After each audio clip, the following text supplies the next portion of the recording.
ngayong Fire Prevention Month. Isang paalala mula sa Bureau of Fire Protection.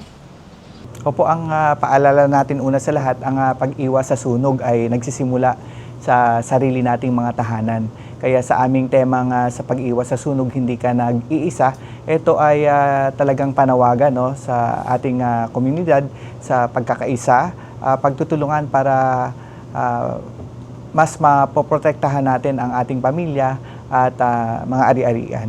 Kaya ang paalala natin dyan, dahil nga sa base sa ating datos, alam na natin, tukoy na natin kung ano yung madalas nagiging dahilan ng sunog. Kaya kung ano yung mga madalas pa rin nangyayaring dahilan ng sunog, doon tayo nakatutok para paalalahanan yung mga komunidad natin, dahil ito po ay isang talagang masabi nating shared responsibility para maging ligtas po ang buong bansa natin. Kailangan natin ang aktibong partisipasyon ng bawat isa, komunidad lalo na, no, at tulong-tulong tayo dito sa pagpigil, no, at kung hindi mapigilan yung mga pinsalang sunog ay may kakayanan tayo paano ito labanan.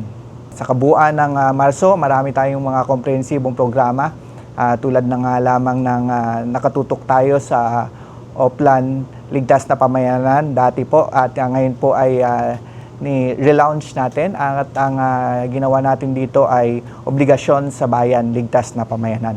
Ito po ay hindi lamang simpleng programa ng inyong BFP, kung hindi ito po ay isang kasunduan, no, para lahat ng tahanan o bawat tahanan ay ligtas at walang pamilyang maiiwan sa gitna ng anumang sakuna.